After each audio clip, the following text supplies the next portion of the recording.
Check it out. It is Dark Riku and his Lictor Alpha. Going to be facing up against ValHero and his Chaos Lord. Chaos Lord very aggressive here, charging straight for the power farm of the Tyranids.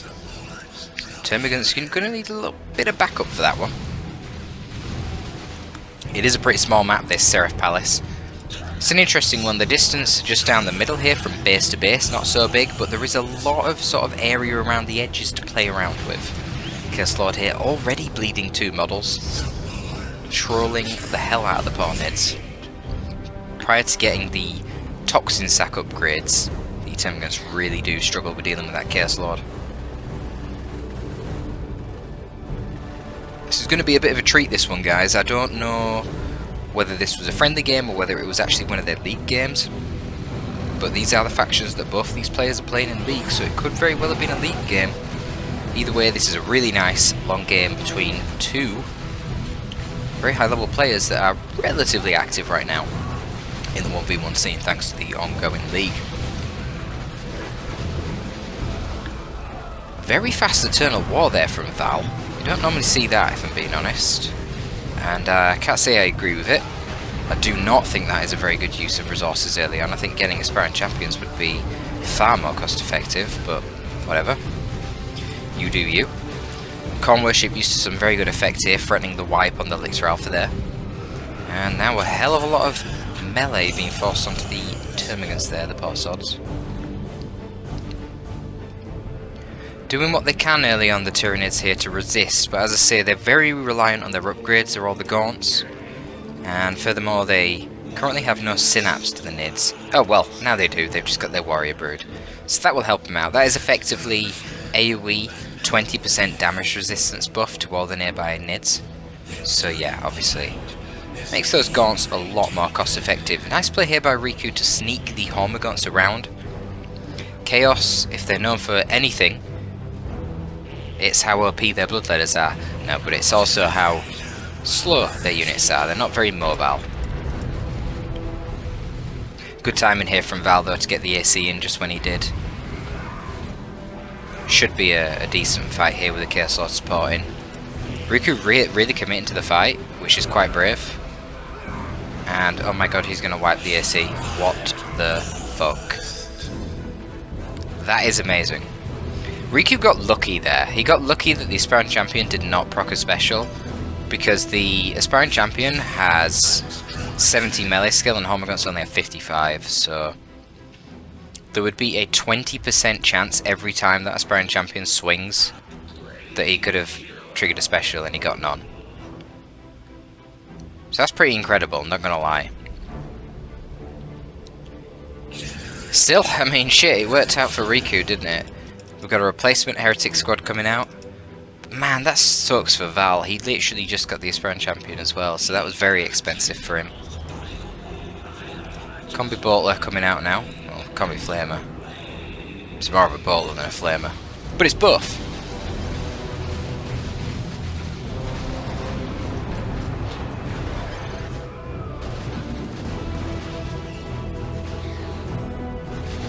See if the Lictor can get this model. No, it's changed targets. Could proc a nice special here though. No, he needs to turn around, eat some Heretics. He's got the Feeder Tendrils, which makes him particularly good against the Heretics, because they don't do a lot of damage per hit.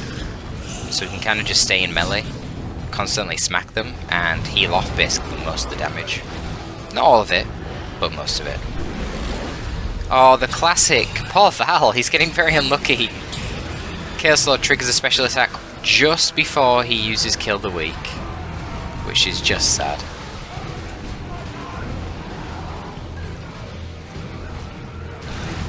And a lot of bleed here for both players actually, 2 Warrior Broods going down here. I don't know if the CSM can get into melee. Yeah, they gotta back out because they're gonna risk losing a model, it's not worth it. Not on your CSM. Sure, what exactly is going on here? Oh, we've got a Hormagaun stuck. That's strange. What? What? This game's so weird.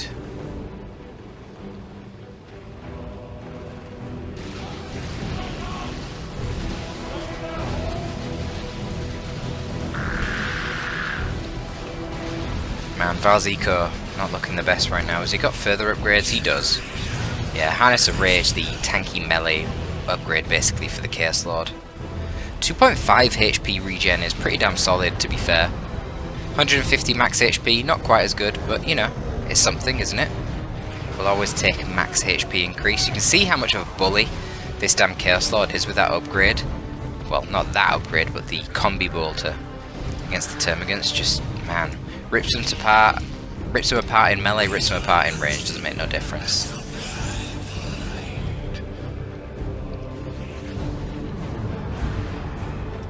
Pretty tight tier 1 here from Riku. Probably wants to get this node if he's not going to get any further upgrades or units in tier 1.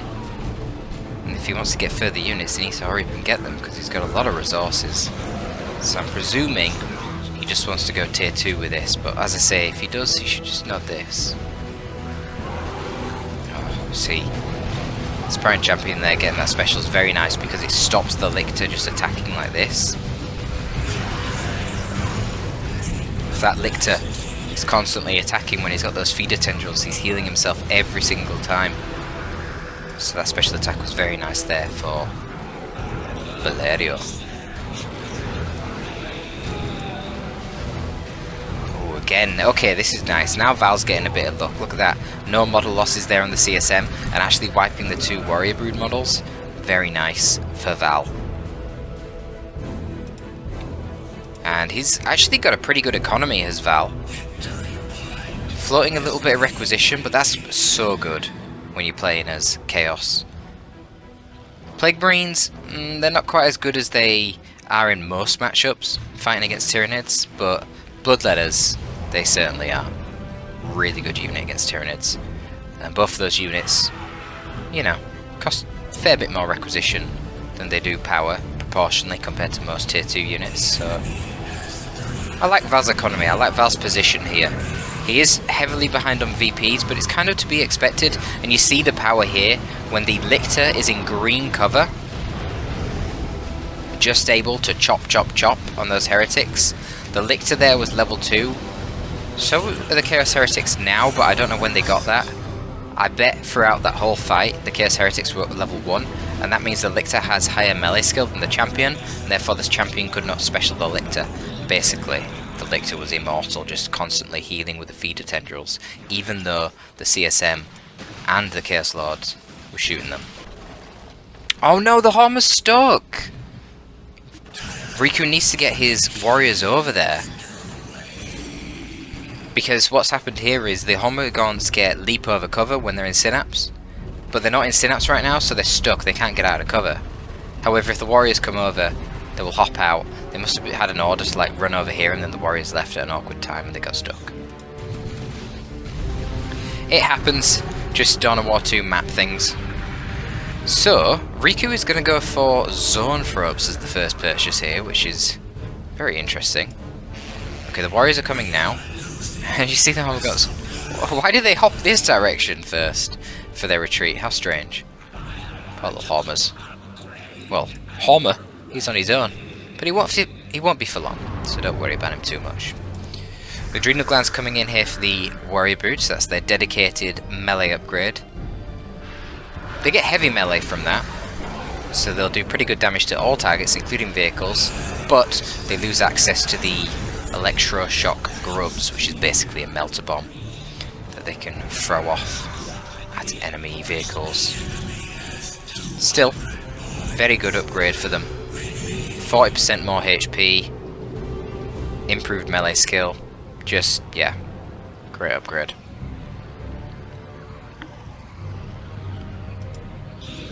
Zone Throb I find quite odd, because you kind of know that they're going to go for the Bloodletters. Not really sure what the Zone Throb does. We'll see.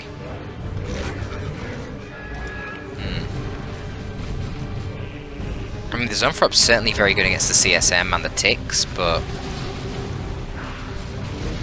I don't know, I don't feel like they're a primary threat, really. I feel like the Bloodletters are the primary threat. Yeah, just too much shit here right now for Val to deal with when he's just got Bloodletters, so they phase out, back off. One of the things that Bloodletters can do so well. Just phasing out. Never taking any model bleed. Healing up whilst phased out under worship. Such a good unit. And Val has 2 of them. Of course he does, because he's playing against Tyranids, so he doesn't have to worry about facing vehicle armor. The only vehicle armor that the Tyranids can field in Tier 2 is the Shield Wall version of the Tyrant Guard, and if Tyrant Guard is in Shield Wall, well, that's the Tyrant Guard that isn't fighting, so really you can just ignore it, wait for it to come out of Shield Wall, and then send it back into Shield Wall. I mean, it sounds absurd, but you genuinely can do that. You don't even need to kill the Tyrant Guard. Because if it's constantly in Shield Wall, you know it's not actually fighting, it's not contributing, it's a waste of resources. And it needs the energy to go into Shield Wall, so if it keeps going in and out of Shield Wall, eventually it'll run out of energy and won't be able to go back into Shield Wall, and then you just kill it with your Bloodletters. And Riku of course knows this, so even though there is no anti-vehicle right now, he's not going to be going for that option. He instead is going to be going for Gene Stealers, which will synergize with the Warrior Brood. But yeah, as Olaf says, fighting Bloodletters with Tyranids can be a pain in the ass. The power melee that they do is really good against your Synapse creatures. And then you just got backlash coming everywhere. A lot of other factions will deal with the Bloodletters using transports, pew-pewing them from afar. Or of course they'll get a dedicated melee walker, which just slaughter the Bloodletters, since their Bloodletters only do power melee, not heavy melee. But yeah, Tyranids don't get those options. You see those idling here, they need to do something. Where are the warriors? Oh, they're back at the base, okay. But Homers are doing well here, capping the side of the map. Val's playing the Bloodletters pretty damn well.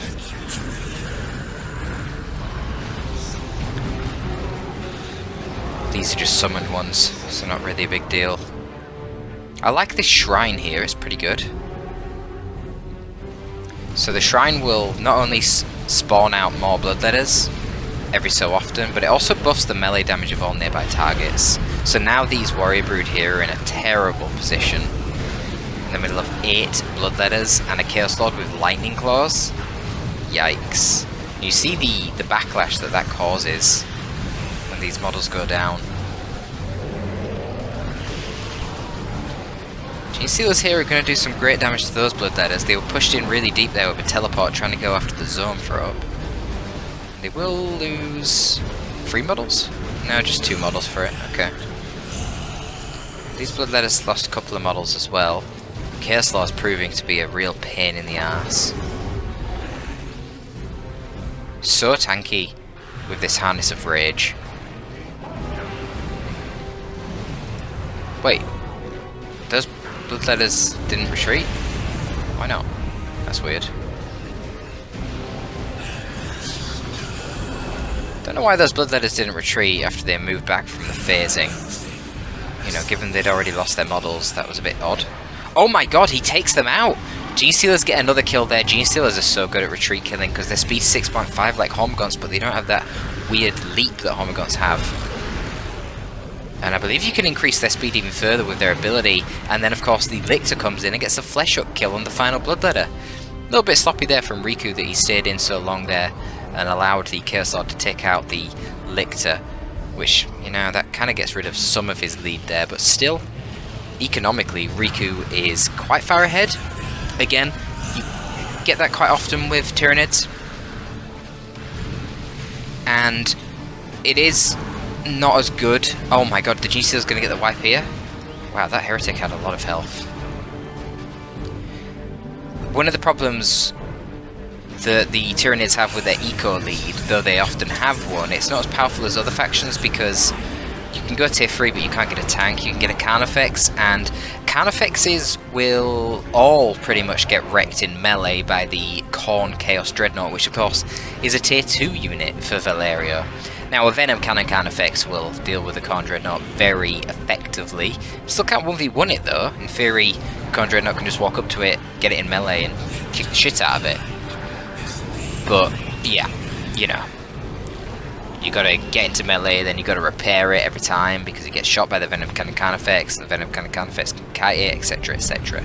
But the thing is, you don't want to go tier 3 as a NID to just get a Venom Cannon effects. You know, that's...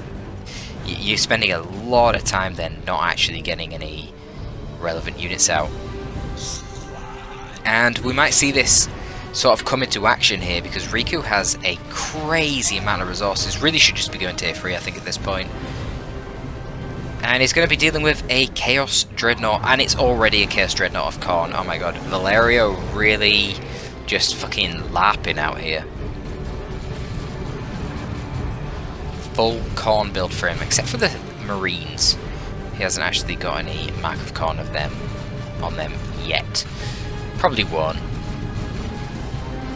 It's nice to have some ranged DPS. I mean, this is literally his only source of ranged DPS right now, this CSM squad.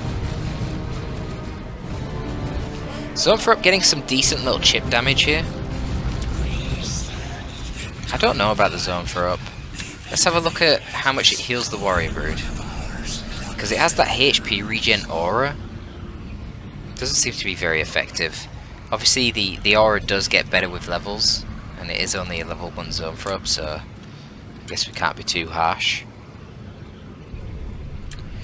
But finally Riku does go for tier 3. Very, very late. But I guess it doesn't matter too much because he'll be able to get a Khan effects now instantly when he hits tier 3, whereas he'd have been waiting anyway, I presume.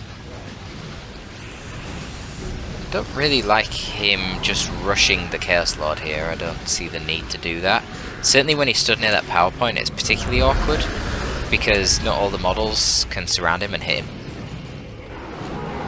And yeah, I don't know what Riku's doing right now. He's feeding his Adrenal Gland warriors to a Lightning Claw Chaos Lord, which is mental. What on earth? So, what is that global there? Is that Venom Brood? Oh, I didn't even know that the Lictor Alpha could... I thought the Venom Brood spawned at the base, not on the field. Wow, that's really strong. Well, that's nice, but the Chaos Lord's still here with that bloody Harness of Rage giving him extra HP regen. And he's just been a nuisance. Just shrugs off the attacks of the Gene Stealers and the Adrenal Gland Warriors, gets rid of them with the support of the Khorne Dreadnought, and now he can just keep chasing the Venom Brood.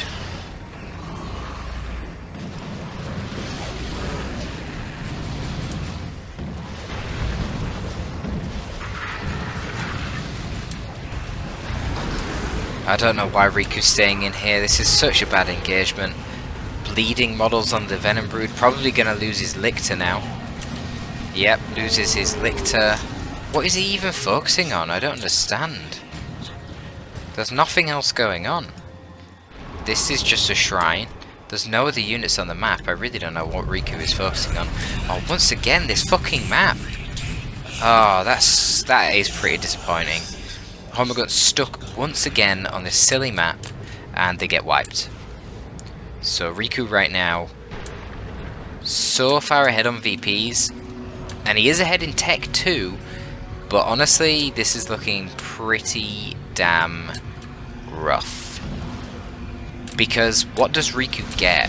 Riku can go for the Khan effects, but like I said, it's not a perfect counter to the Khorne Dreadnought at all. No variant of the Khan effects is actually a perfect counter to the Khorne Dreadnought.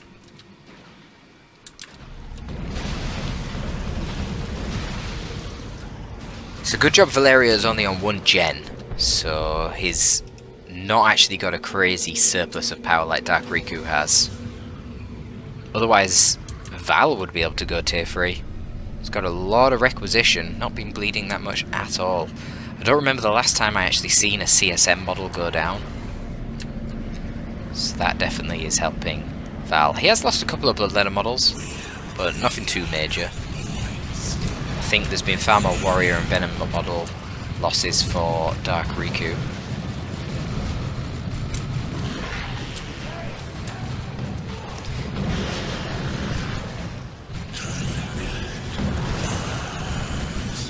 Slaughter here activated on the Chaos Space Marines. Let's see if they're going to take this fight. I don't know how long that slaughter is going to last for. Has he actually gone into melee mode? I don't think he has. Not sure. Maybe he had? Not sure if I was watching the Aspiring Champion there, or if they actually all drew their chainswords, but doesn't matter really. Chaos Lord comes over and saves the day. Look at this Chaos Lord, man. Level 7 at this point. Absolute monster he's been. He's got that demonic visage.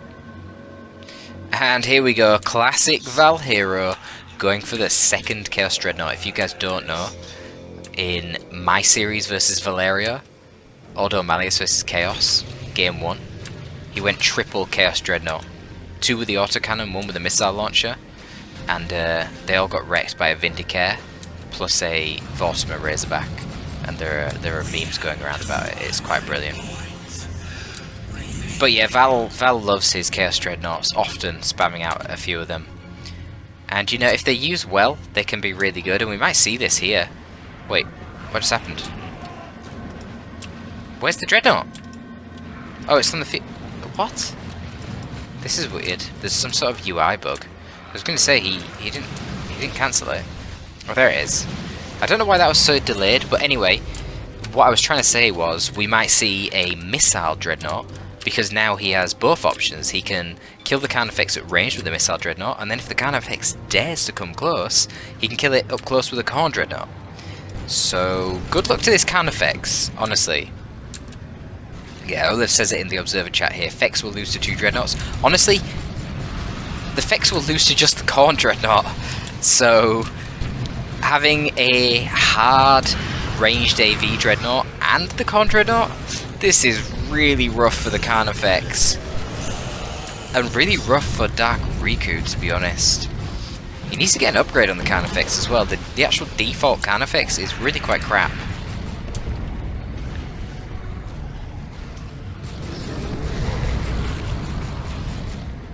So a reasonable amount of damage there coming in from the missile Dreadnought. Doesn't have perfect fire on the move accuracy, as you can see there. But the support of the Khorne Worship is going to help a lot. It's going to be a Venom Cannon Carnifex. Yeah, makes sense. The Formback would be able to do a lot of damage to the Tzeentch Dreadnought if it managed to get into melee, but whilst it's fighting the Tzeentch Dreadnought in melee, it's going to be getting smacked by the Khorne Dreadnought. And the Formback probably will lose 1v1 to the Khorne Dreadnought, because the Khorne Dreadnought can activate Blood Rage, which reduces... No, that's melee resist. Don't know what the damage reduction is whilst using Blood Rage, but it's a lot.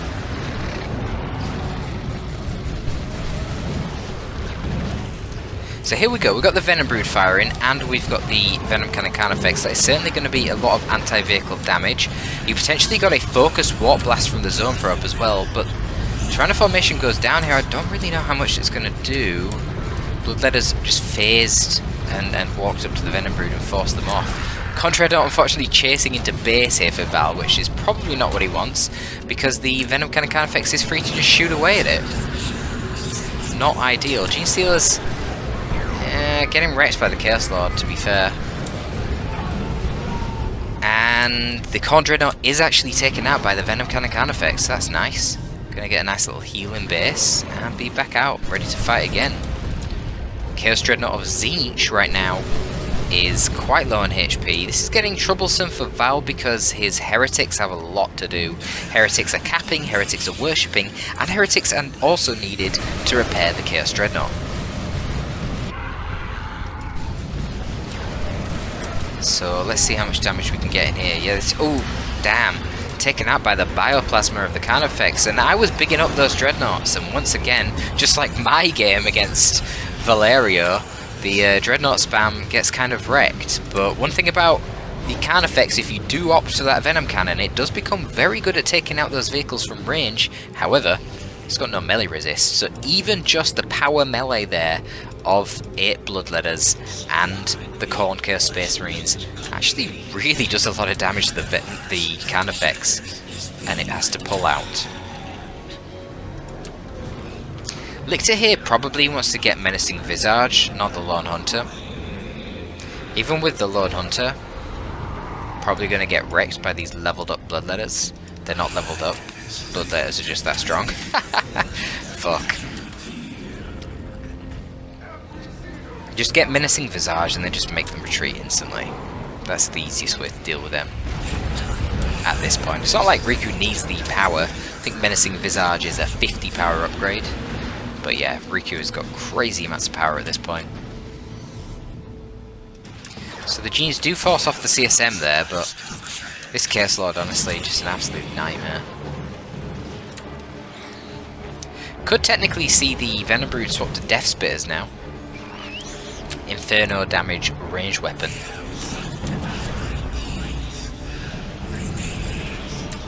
There is no other vehicle on the field, so could be useful. Riku probably just going to keep them default though, in case another vehicle does appear. Has Val actually gone triple Bloodletters? These all proper and not just summoned? I'm not sure. These look summoned. No, they're summoned because they don't have any unit tooltip above them.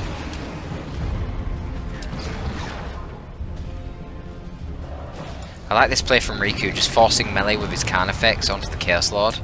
This Chaos Lord has been a nightmare, but even with a lack of melee resist, just not enough damage from the Chaos Lord on his own to really deal with the Carnifex, and Carnifex does take it down. There is Bloodlust right now though, and again Val just throws all of his melee onto the Carnifex, and you can see with the lack of melee resist and the damage boost from the Bloodlust, it is actually going to be a Carnifex dying here to all the power melee spam, which is really sad for Dark Riku. And that is a Tyrannoformation that is going to do more damage to his own units than anything else. Not really sure how the Gene Stealers managed to get out of there alive, but they did. I'm not sure if that is going to be enough though for Dark Riku right now.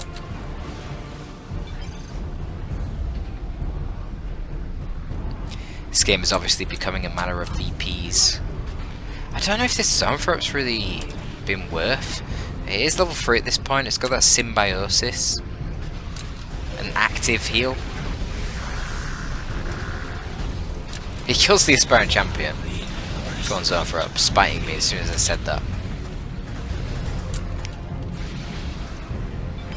But it's going to be really hard to force off the Bloodletters.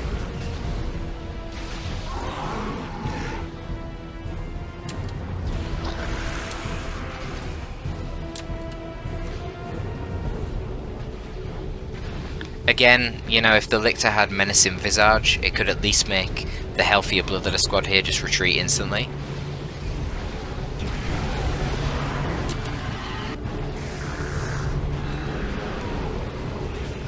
Neurothrope's a decent choice, I suppose. Comes out quicker than the Carnifex. But with the Dreadnought's both dead, Formback Carnifex probably would have been the better choice, and the Neurothrope just gets taken down there by Bloodletters. Some summoned Bloodletters too. Good global usage actually from Val. He used his summoning global and his Bloodlust global very well to win key important fights and stall. I mean, right now it is a 1-to-1 cap. However, I think Val will have this. I'm not sure how the Tyranids can deal with the Chaos Lord right now. He can just sort of cap. Then again, really? I'm surprised this guy said Gene Stealers look stupid OP. I feel like a lot of you guys watching this will probably think Gene Stealers didn't do very well. I don't know. They're fine, they're pretty cheap compared to other quote-unquote elite melee. In fact, I'm quite curious what you guys think. What do you think about Gene Stealers? Tell me in the comments. Do you think they're OP? Do you think they're too weak? It's always been a source of contention, that one. So there is a Lictor now.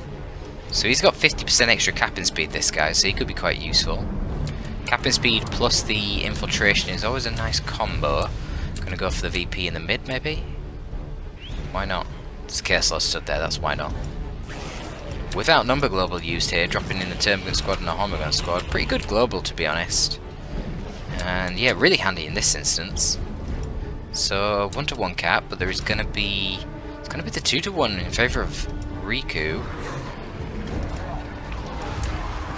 And I think the Lictor should have just gave it a go. I don't think the CL would have detected him. he'd had to have literally, like Val would have had to have seen it be decapped and physically move his Chaos Lord. Which he might not, you know, it'd have been worth a shot with the Lictor, I think. But the leap comes in here, you've got the zone throw up damage, yeah, and the Bloodletters have to phase out. They don't want this fight. It's getting super low. I think Val loses. Oh, wait, no. There is another Bloodletter squad here now. They're going to be the ones getting on the cap while the first Bloodletter squad rips a Lictor to pieces. Fun, fun, fun. I don't know why the Chaos Lord's rotating down the other way. He should have stayed near the VP. Because now the Venom Brood gets the decap. He's going to pay for it with their life, but I think that's enough. Ooh, it's going to be really close. It's up to these guys to cap in time. I don't think they cap in time. No, they don't. They do not cap in time. What a close game. That said, these Bloodletters would have capped in time as well. Wow. Wait, hang on. So, shit. That would have been the victory for Val. Wow, what a close game. If these guys were 1 second earlier, they would have finished catching this and it would have been a 1-to-1. But then you look at the rest of the map, these Bloodletters about 7 seconds later would have caught this and it would be a 2-to-1. And Riku would have literally 2 seconds in order to start decapping a point, and he's got no units to do that. So, oh my goodness, that would have been the win if Val just caught this VP in time. Oh, unlucky, mate. Unlucky. A valiant effort, to be honest, from Val, given he was stuck in tier 2 against the Carnifex train and the Neuro for up. Don't know what happened, honestly, with the Neuro for up micro. That was very weird, strange plays there from Riku. But, yeah, a nice showing. Seen a bit of everything there, except from, obviously, Chaos tier 3, but what can you expect? When you're up against Tyranids, man, there's so much pressure, you very rarely can manage to get to tier 3. But a nice high-level game for you there. A little bit of crazy corn action. Hope you did enjoy. Thank you very much, folks. Torpid signing out.